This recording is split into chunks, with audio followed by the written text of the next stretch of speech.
就在8月25日，印度海军高调宣布，其首艘国产航母维克兰特号完成了全部测试，并将于9月2日正式服役。随着该航母在近年来逐渐接近成型，因此印度各大媒体每将其视为报道的热点。目前维克兰特号接近服役，印度更是恨不能将其吹上天去。其海军副司令戈尔马德更强调，印度海军将由此走向蓝水。最让人注意的是，印度声称维克兰特号航母是一艘本土化率达到 70% 以上的航母，但其实我们都知道，印度这艘维克兰特号航母可以说是万国牌，是由很多国家的部件组成，其中还包括台湾。那么他们耗费1000亿制造的航母维克兰特实力究竟如何呢？虽然我们一直调侃印度军事实力弱，武器全靠买，但事实上印度却是整个亚洲第一个拥有航母的国家。二战结束后，英国的一艘航母大力神号因为战争结束而没有了用处，被当时急需扩张海军实力的印度看上，斥巨资将大力神号买了下来。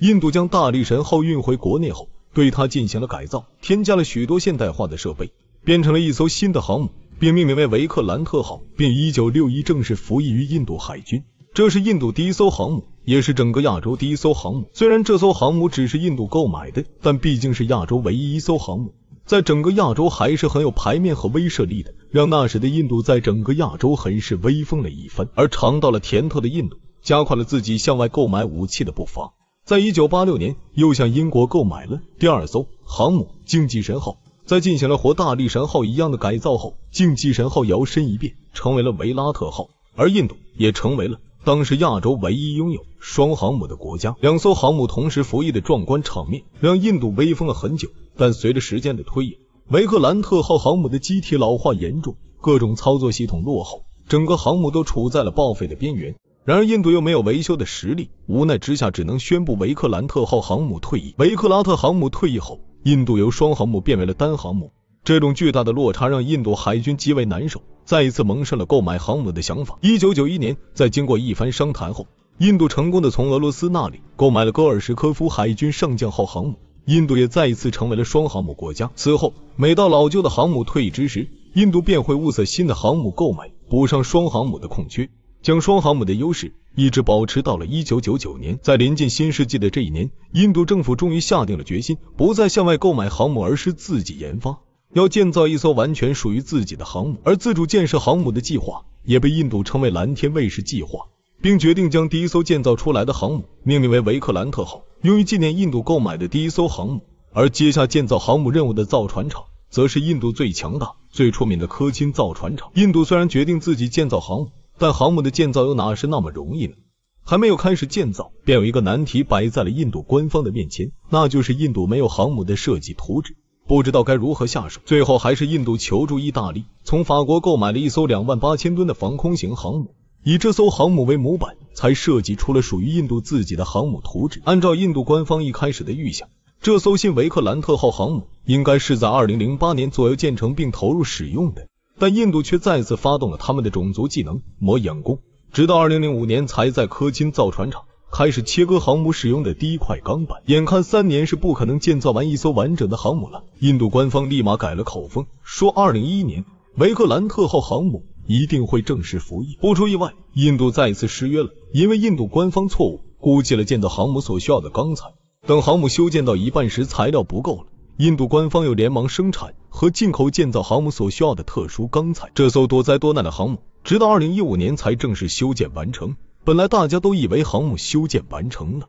这次应该下水了吧，但还是没有。印度官方再一次推迟了航母下水的时间，并找了一个理由，称高潮水位导致船坞淤泥封堵，将航母堵在了港口里，出不去了。理由真假我们先不谈，反正就是一个结果，航母还不能下水，也不能服役。就这样，这艘本来预计在2008年就建造完成的航母，硬生生的拖到了2021年8月才正式交付，在今年的9月2日才正式在印度海军服役。从1999年到如今2022年，历经了整整23年，这艘新维克兰特号航母终于面世，也不知该说印度技术有限，还是他们精益求精。据介绍，除该建造商科钦船厂有限公司外，印度17个邦的50多家主要工业集团参与了其建造项目，500多家公司为其提供配套服务。印度表示，该建的 2.3万吨各类钢材、150千米总长的管道和2000多个阀门都是其本土产品，而且作战管理系统集成、厨房、空调、舵机和厕所等也都是完全印度国产，其比例达到 76%。但是多年来，这艘航母的建造工程意外不断，只有同期开工的俄海军戈尔什科夫号护卫舰能与之比卖。加上历年来印度各类国产武器都成为军迷圈笑话的代名词，很多网友自然对维克兰特号也自然不会有什么好评语。但正所谓再慢的牛车也总有抵达终点的时刻，再瘦弱的大象体格底子也小不到哪去，因此正是这艘印度中型航母的实力也很重要。印度表示，维克兰特号将配备以色列埃尔塔公司的数字化有源相控阵雷达，该雷达可快速同时跟踪数百个目标，最大探测距离可超过250千米，能实现主动或半主动防空导弹中断制导、远程空中监控和自动警报、海面监控。此外，它还会配备3座标雷达、电子战系统和干扰发射器。其战斗管理系统则来自印度塔塔电力集团。维克兰特号和中国的辽宁舰、山东舰一样，采用的是滑跃甲板布局。它上面有200米的起飞跑道2条和1条同长度的斜角甲板着舰跑道，而它的拦截索为3条。可舰载的各类飞机共30架，主要是以米格 -29K 舰载战斗机、MV-60A 多用途直升机和其他类型的直升机为主。除此之外，维克兰特号还配备了以色列的相控阵雷达，动力系统采用美国的 IN-2500 燃气轮机，电子系统来自其他西方国家，而航母用的钢材也是进口俄罗斯的。因此，印度后续航母的设计和建造也会因维克兰特号工程而积累技术经验。印度更是一再表示，维克兰特号是印度在迈向顶尖大国的里程碑。虽然这些设备让维克兰特号看起来很强，但是它的问题是真的不容忽视。虽然维克兰特号的舰载并不差，但它却有一个致命问题，那就是它舰载的战斗机多是从美国、俄罗斯、英国、台湾等国家购买的，它的武器装备和弹药依赖性太强，印度自己又缺乏维修和生产的能力，一旦用于实战，便会受到这些武器提供商的限制，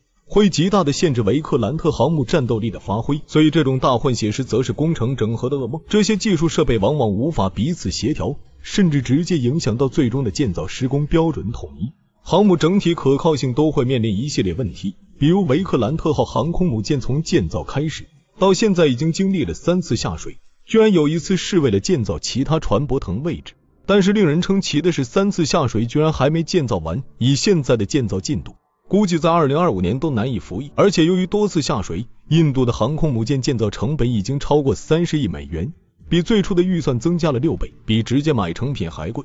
这试航时一路的磕磕绊绊，实在不能说与此无关。由于印度在大量关键技术上没有自主权，因此必然会在航母发展中沦为他国的提款机，进而受制于人，其本国相关产业却得不到真正的进步，也就无法反哺国家经济。这样一来，印度航母的发展就会成为该国的巨大包袱。所以作为战略性武器，航母不是简单的大型船壳和各类名单上设备的堆砌，而是应该结合本国情况，选择性对待外来技术，仔细学习和吃透后，使其最终与自身需求融合。过去，当我们谈论台湾陆军的作战环境时，焦点往往集中在海岛防御上。然而，由于历史因素的影响，其训练和发展方向却倾向于大陆式作战，这使得实际训练与现实需求之间产生了脱节。相比之下，台湾海军的情况则截然不同。作为毗邻太平洋的中大型岛屿，台湾四面环海，掌控着国际重要航道，其海上战略地位不言而喻。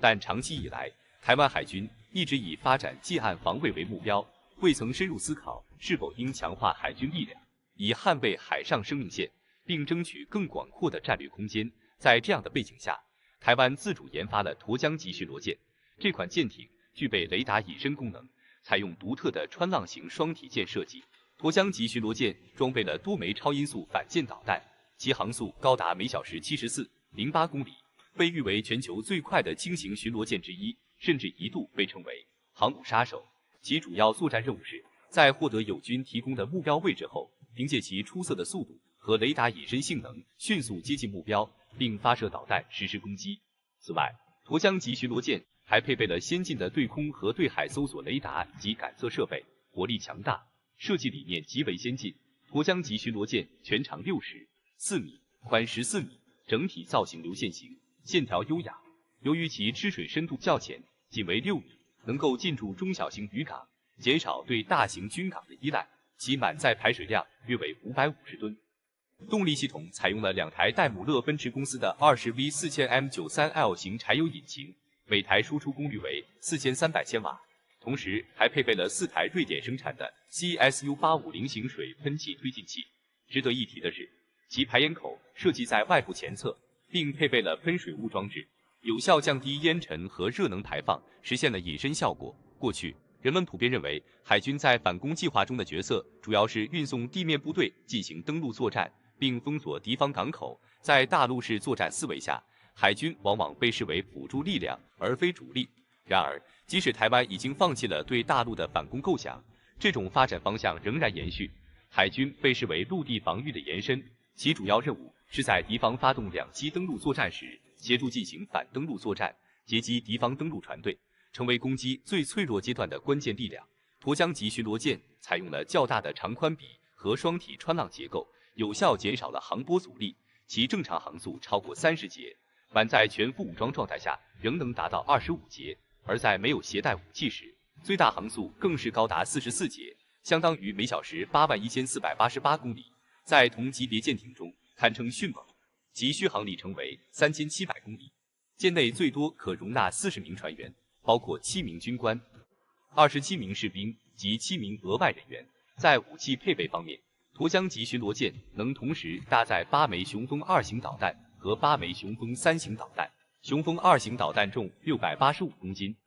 采用热成像和主动雷达制导，射程约100公里。而雄风3型导弹则采用冲压发动机，配备 GPS 接收器，速度可达2.5马赫，射程更远，达到300公里。沱江级巡逻舰的设计理念深受美国海军早期600吨逼海战斗舰的启发。这一设计不仅追求极致的作战性能，更在细节上体现了对现代海战需求的深刻洞察。舰身由40多个船段组成，通过精密的激光切割、焊接和组装工艺，确保了舰体的坚固与稳定。舰体舷侧与上层结构完美融合，采用内倾设计，有效降低了雷达波的折射，使得沱江级巡逻舰在雷达探测下几乎隐形。除了隐身设计，沱江级巡逻舰还装备了一系列先进的武器装备，其甲板设备经过精心布置，拥有76毫米快炮大倾角隐身主桅，舷墙遮蔽的甲板设备和反舰导弹发射器均巧妙地隐藏在主甲板以下，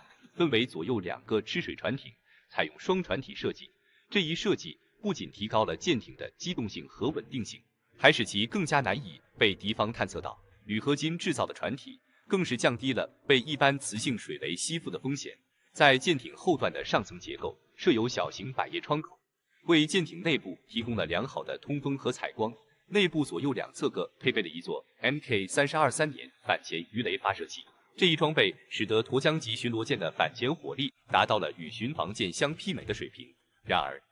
由于双体设计带来的震动和噪音问题，可能会对声纳操作造成一定影响，因此，在未来的版本中，可能会考虑取消鱼雷和拖曳式声纳等装备，以优化舰艇的整体性能。在海岛防御作战规划中，海军的任务繁重而关键，截击敌方登陆船团固然是重要的一环，但这往往发生在防御作战的最后阶段。在此之前，海军需要承担反封锁、保护重要航道、阻止敌方舰队靠近台湾海域、协助防空作战以及保持战斗力的多重任务。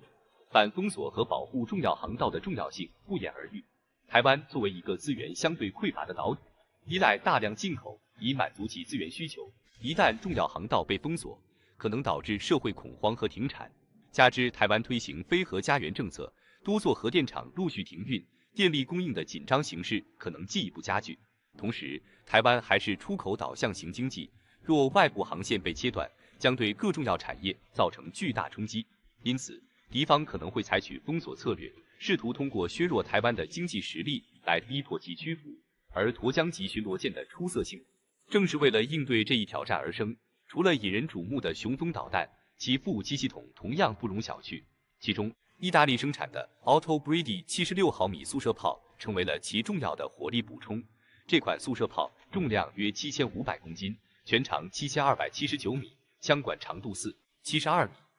它不仅具备每分钟90发的惊人射速，